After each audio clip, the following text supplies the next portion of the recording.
Kalau Anda bikin parpol, Anda jadi pemerintah, Anda jadi pemimpin, itu kan Anda harus mengambil keputusan untuk mengambil pendekatan tertentu kepada yang Anda urus, kepada rakyat atau kepada umat atau kepada anggota. Saya ingin menjaring ingatan Anda, biasanya pendekatan apa saja yang dikenal?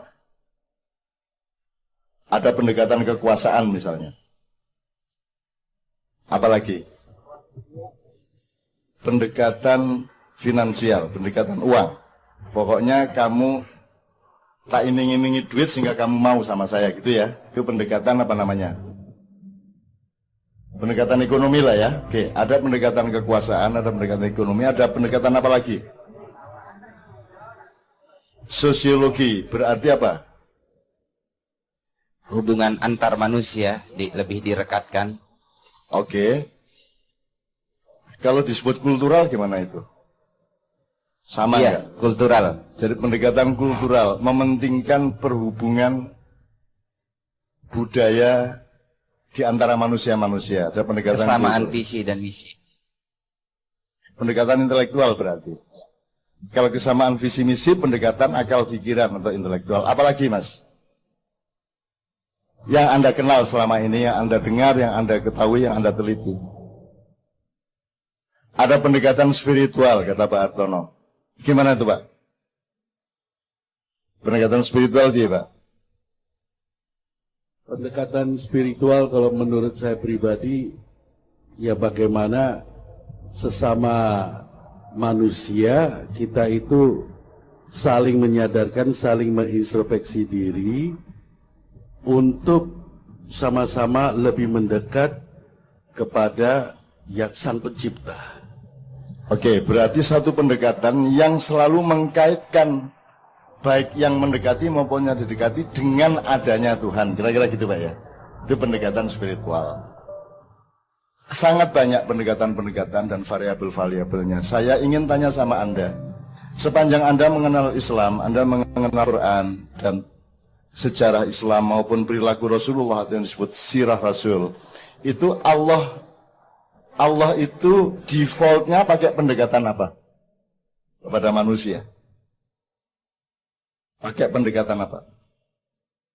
Jadi di sini nggak ada ceramah ya Mas, di sini riset bareng-bareng gitu ya. Kita riset bareng-bareng. Jadi Allah itu pakai pendekatan apa paling utama Mas? Kasih sayang. Kasih sayang, oke. Okay. Can you explain a little bit? Ya. Rahman Rahim. Rahman Rahim. Wah, top tenan. Yes, top tenan. Oke, salah satu nasnya atau salah satu landasan konkretnya dari perilaku Allah adalah dari 99 atau lebih karakternya Allah. Jadi kan ada Allah yang keras, ada Allah yang menghukum, ada Allah yang memberi petunjuk, ada Allah yang menyesatkan, ada Allah yang menjelomprongkan, ada Allah yang menolong. Nah dari semua karakter Allah atau peran Allah atau fungsi Allah itu, ikon utamanya Allah itu apa? Yang dikenalkan ke kita. Itu jawabannya ada beliau tadi, Rahman Rahim. Makanya kita dari semua karakter Allah itu, tiap hari yang kita pakai itu kan yang dua itu. Bismillahirrahmanirrahim Ar-Rahim. Jadi ini default berarti. Default. Ini main approach of Allah toward the creature. Mana ya? Contoh lain ada enggak Mas? Selain Rahman Rahim, ada enggak? Asmaul Husna sudah. Terus apa lagi? Yang membuktikan bahwa Allah itu defaultnya itu kasih sayang. Bahwa urutan Allah, urutan kehadiran Allah itu adalah kul a'udzu bi rabbin nas. Kalau terpaksa baru malikin nas. Kalau ngeyelnya nemen baru ilahin nas. Itu sama dengan bapak kepada anak. Kasih sayang terus, tapi begitu anaknya ngeyel baru tunjukkan aku ini bapakmu, taat kan ya, tak tunyuraimu gitu kan, gitu. Masih ngeyel, kowe ora ngerti sapa aku iki, ilahin nas. Jadi tolong urut-urutan ini jangan dibalik, karena itu ajaran dari Allah. Begini loh caranya mengurusi masyarakat, mengurusi rakyat, pendekatan kasih sayang dulu, jangan belum sudah malikin nas, apalagi ilahin nas. Tidak penting siapa kamu kok.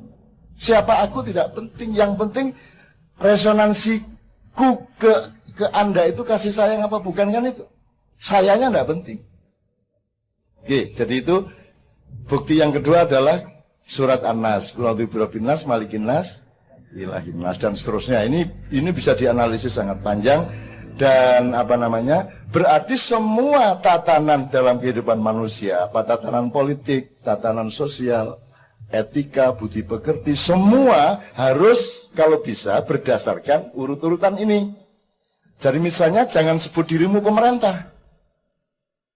Tukang perintahi kan kekuasaan. Betul enggak? Ini kan malikin nas ini. Lu kok pemerintah? Itu pun salah loh, kowe iki sing diperintah malah kowe sing merintah. Kamu yang dibayar, kita yang bayar, kita yang diperintah. Jadi goblok rakyat iki. Kan begitu. Jadi kata pemerintah suatu hari harus kita ganti. Pengurus. Gitu ya? Pengurus atau apa? Pelayan, oke. Takmir, oke. Kalau mau netral TKI. TKI 1 itu presiden, tenaga kerja Indonesia dibayar oleh rakyatnya. TKI 1, TKI 2 wakil presiden, terus baru TKI 3, 4, 5, 6 kita juragannya, kan begitu kan? Nah, gitu. Oke, jelas ya Mas ya, jelas ya. Bahwa ini tidak pernah tercapai selama hidup tidak masalah. Tapi nanti kalau Allah tanya, loh kamu kok nggak pernah menyatakan itu? Kan itu yang benar. Saya tidak menagih panen loh, saya itu menagih kamu menanam apa tidak. Bahwa panen enggak, itu enggak ada masalah. Yang penting kamu menanam. Bahwa kamu sudah mengatakan kulil haqqo walau kana murun, sudah titik. Itulah yang kita lakukan. Pokoknya mestinya begini ini. Bahwa tidak tercapai di negara ini, monggo sakarmu. Wong kita juga enggak ikuti bayar loh. Kan gitu. Kita enggak akan ditanyain soal itu. Itu ya Mas ya. Oke. Satu lagi coba. Yang ketiga Mas, coba contohnya. Bahwa Allah itu mengutamakan, mendefaultkan pendekatan kasih sayang. Ada yang ingat? Oke, ini saya kasih dialektika sedikit ya. Ini untuk landasan. Kita disuruh sholat, suruh puasa, suruh naik haji, suruh amal soleh, suruh jariah, suruh macam-macam. Nanti endingnya itu Tuhan bilang gini, kamu itu masuk surga tidak karena amalmu, tidak karena ibadahmu. Kamu masuk surga itu karena cintaku, karena rahmatku. Dia bilang, piye kuwi? Ngewohi sampean iki. Kene wis kadung ireng-ireng sampean. Itu kan. Nah, di sini kembali kepada ilmu kita yang lama. Bahwa kita di antara sama manusia tetap harus syariat wajib. Sholat 5 waktu wajib. Bahwa kita bolong-bolong itu urusan kita sama Allah. Tapi tidak boleh mengatakan enggak apa-apa, enggak sholat. Enggak. Tetap sholat. Bahwa nanti Allah bilang sebenarnya bukan sholatmu yang buat kamu masuk surga, tapi rahmatku. Itu urusan dia. Betul enggak? Jangan kamu terus menggantikan Tuhan terus, wahai jamaah. Enggak sholat enggak masalah. Yang penting kamu merangsang bagaimana Allah memberi rahmat kepada kamu. Tidak boleh saya ngomong gitu. Tetap harus saya bilang syariat wajib, syahadat wajib, sholat wajib.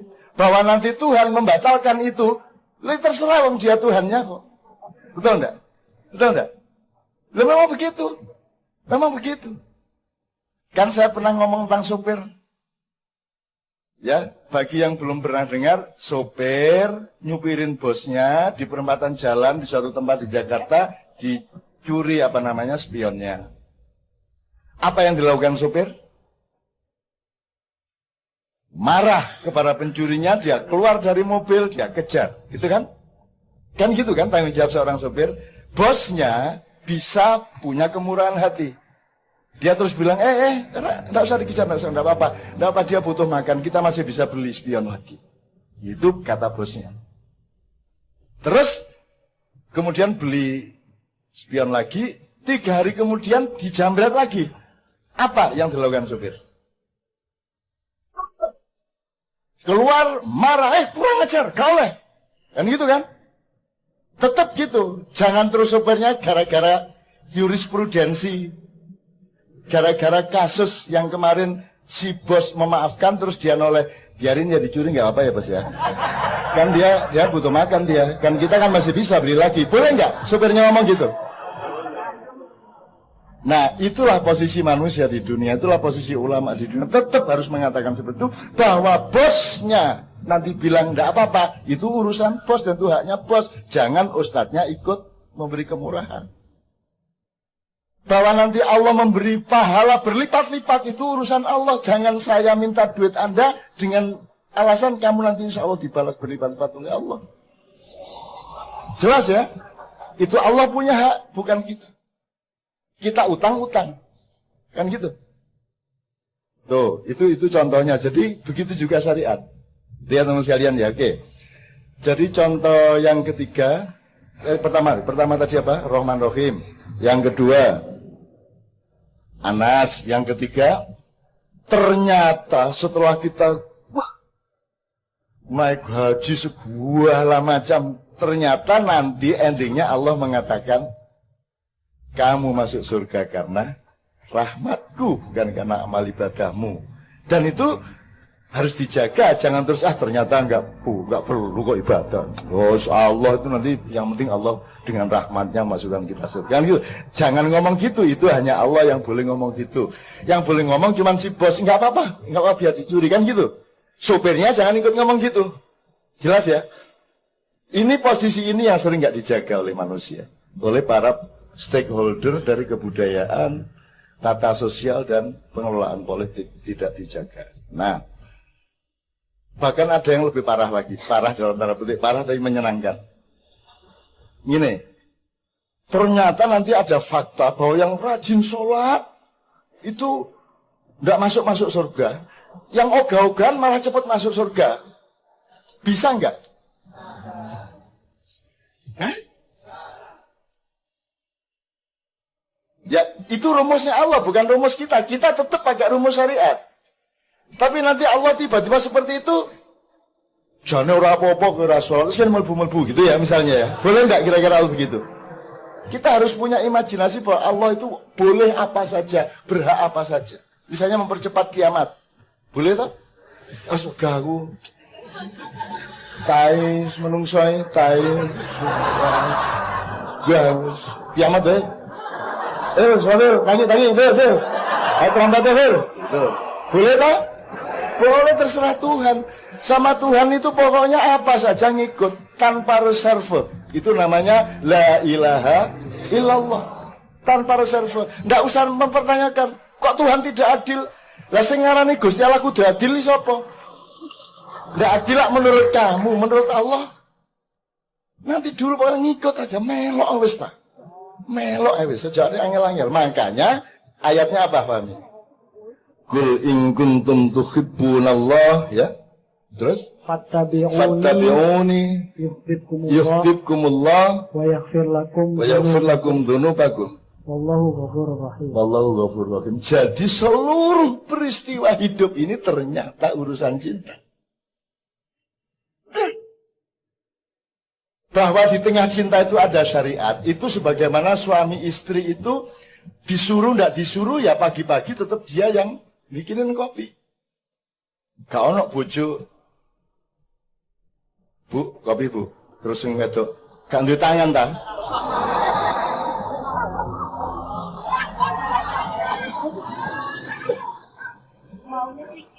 Wis tuwek nyumet kompor gak iso. Sebenarnya syariat tidak perlu diwajibkan kalau karena cinta. Syariat itu jalan dengan sendirinya, benar nggak? Maka dasarnya Allah itu segala sesuatu itu kan bukan kalau memang engkau taat kepadaku, enggak. Kalau memang engkau cinta kepadaku, kata Allah, ikutilah dia. Ikutilah Muhammad. Bukan taatilah Muhammad. Beda loh mas. Ketaatan sama melok. Gitu loh. Jadi nomor satu, fattabi'uni. Dan itu landasannya adalah in kuntum tuhibbunallah. Di terjemahan bahasa Indonesia itu sedikit tidak dipercaya oleh penerjemahnya bahwa itu masalah cinta. Coba apa terjemahannya? Kalau untuk yang ayat ini mencintai. Ada dalam kurungnya enggak? Benar-benar. Lah iya, ngapa? Ngapa dikai dalam kurung bener-bener? Emang ada cinta yang enggak bener-bener? Kan enggak bener-bener bukan cinta piye to emang wong iki? Ya piye to iki? Kalau engkau mencintai dalam kurung benar-benar Allah, lo kalau enggak bener-bener itu bukan cinta piye to ya? Jadi ini apaan ini? Kok pakai dalam kurung bener-bener? Emang ada yang enggak bener-bener? Kalau enggak bener-bener berarti penipuan, bukan cinta. Iki kakean tae iki omongannya. Kakean kata-kata. Terlalu banyak kata. Sudahlah mencintai titik. Kenapa kamu enggak mantap dengan mencintai? Gitu loh. In kuntum tuhibbun. Enggak ada tafsir apa-apa ya tuhibbun. Enggak ada tafsirnya. Udah tuhibbun. Mencintai titik apalagi pakai diragukan bener-bener. Emang ada yang tidak? Ini orang modern begitu itu. Nanti sosiolog bikin ini orang yang satu punya kesolehan sosial kalau dia masih kesolehan individual. Ya nanti ada kesolehan individual gak sosial. Soleh itu ya sosial. Kalau kesalahan individual duduk soleh jenenge. Ya apa sih hari-hari? Kalau kesalahan itu pasti sosial. Sono agama samawi, agama ardi, no agama ardi itu duduk agama jenenge kebatinan. Itu organisasi, klub. Ya. Semua agama itu dari Allah. Kalau bukan dari Allah namanya parpol, ormas, klub Harley Davidson, klub Vespa, kesebelasan sepak bola. Ini semua ardi bumi. Tapi kalau samawi agama, semua agama ya samawi. Ono agama tidak samawi. Lah siapa sing gawe aku pengen rerai ini, siapa sing gawe agama ini? Siapa yang bikin agama? Loh kalau bukan Allah bikin ya bukan agama gitu ya. Kalau yang bikin bukan Allah ya bukan agama gitu ya. Piye to iki? Dan ini dianut ini oleh kaum terpelajar di mana-mana. Aneh ya rare. Ya wis gak masalah. Jadi lama-lama kan tuh pertama mangkul, kedua marah, ketiga gelo, setelah itu nelongso, keempat guyu. Iya gak apa-apa. Wis gak apa-apa. Ya wis. Oke, Mas sekalian, itu tadi sudah cukup sebenarnya, tapi jangan lupa bahwa seluruh syariat Allah itu dasarnya karena cinta. Allah menciptakan Nur Muhammad. Kemudian karena cintanya kepada Nur Muhammad, maka Allah menciptakan semua yang lain termasuk kita dan alam semesta. Kalau tidak karena cinta itu dia tidak menciptakan. Laulaka ya Muhammad lan akhluka hadzal aflak. Kalau tidak karena cintaku kepadamu wahai Muhammad, aku tidak akan menciptakan semua yang lain. Itu jadi dasarnya cinta. Terakhir saya tanya, what is the difference between cinta and mencintai? Anybody want to explain? Bedanya cinta dan mencintai. Kalau bahasa Inggris, love and to love. Cinta itu keadaan. There is something. Keadaan di dalam hati kita. Itu ada rasa cinta kepada seseorang. Tapi dia belum mencintai. Mencintai ketika cinta itu diterapkan menjadi perilaku yang menyenangkan orang yang dicintai. Kira-kira gitu ya Mbak ya? Is that true? Jadi yang diperlukan sekarang cinta apa mencintai? Aku tidak perlu pernyataan cintamu, yang aku perlu adalah engkau mencintaiku. Dengan bukti-bukti, kan begitu? Gitu ya Mas ya? Ini kalau diterapkan, ini aja udah beres loh Mas, hidup itu Mas. Mencintai. Bahkan meskipun engkau tidak memiliki cinta, engkau mencintainya. Bisa nggak? Mas, saya kesini ini mencintai siapa? Saya di sini cinta apa mencintai? Saya mencintai. Terus aku cinta sama siapa di sini? Dapurmu. Cinta karo sapa aku? Aku cinta kepadamu karena engkau adalah kekasihnya Tuhanku. Maka aku mengasihi semua kekasihnya Tuhanku. Jadi kalau diteruskan dikit ke Indonesia, makanya Indonesia itu selalu saya bilang Indonesia bagian dari diri saya. Kalau mau diperjelas, bagian dari cinta saya. Maka kerjaan saya adalah mencintai Indonesia, dan aku tidak menagih cinta kepada Indonesia atasku. Indonesia tidak cinta sama aku, tidak masalah. Yang penting aku cinta kepadamu. Jadi aku akan selalu memberi kepada Indonesia, dan aku tidak minta bagian apa-apa kepada Indonesia. Maka aku tidak bilang bahwa aku bagian dari Indonesia. Kalau aku bagian dari Indonesia berarti aku minta bagian terus kepada Indonesia. Minta bagian jabatan, uang, segala. Saya tidak minta bagian. Indonesia tak bagai cintaku. Saya kasih bagian. Dia bagian dari cinta. Maka pendekatan kita kepada Indonesia adalah pendekatan Rahman Rahim. Pendekatan kasih sayang. Kalau tidak karena kasih sayang kita kepada Indonesia, ya tanah airnya, ya rakyatnya, ya sejarahnya, tidak akan bisa tumbuh benar nasionalisme kita. Apakah mereka yang bertugas dan bilang mereka adalah pelopor-pelopor nasionalisme bisa kumpul kayak Anda? Anda datang ini karena cinta Indonesia, bukan? Iya toh? Karena Anda cinta Indonesia. Berarti Anda mencintai Indonesia lebih daripada mereka mencintai Indonesia. Kan begitu? Nah, ini jangan ditagih. Anda jangan nagih apa-apa. Kan mestinya yang bikin gini siapa, Mas? Di sini ada pendidikan spiritual nggak? Ada. Seharusnya siapa yang melakukan pendidikan spiritual? Departemen Agama. Ada dananya enggak mereka untuk bikin? Kalau dari omsetnya punya enggak dana untuk itu? Ada. Besar. Mereka pernah enggak menyelenggarakan pendidikan? Enggak pernah. Kita punya dana enggak? Dana mbahmu, karo raimu, karo Pak Demu. Ya toh, Mas? Tapi kan apakah Anda menyesal? Apakah Anda marah kepada Kemenag? Enggak. Enggak nagih juga. Enggak. Kita enggak apa-apa sama mereka. Alhamdulillah kita diberi kekuatan sugih tanpa bondo, ya tak? Kita menyelenggarakan pendidikan spiritual. Ini pendidikan intelektual apa tidak ini? Banget ya, Mas.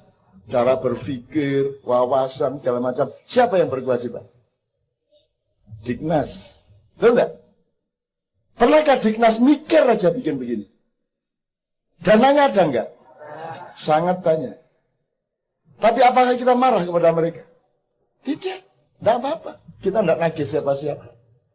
Karena kita menagih cinta kita sendiri dengan estetika, betul enggak? Ini pengajaran.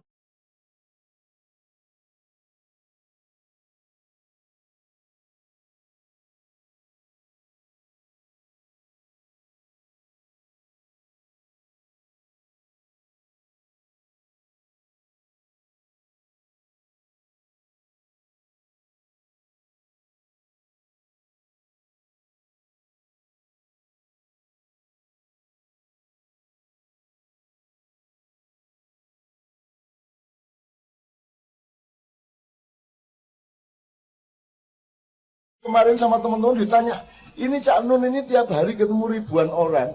Apa agendanya? Agendanya ketemu ribuan orang itu. Ya tapi rencananya kadang naik pesawat, kadang naik sepur. Strateginya bagaimana supaya mereka tersenyum dan tertawa dalam keadaan kaya atau miskin. Ya tak? Semua tertawa. Mereka bersahabat satu sama dan rindu satu sama lain. Saya boleh nggak mengatakan, engkau berjumpa di sini, sesungguhnya yang mendorongmu adalah kerinduan kepada teman-teman.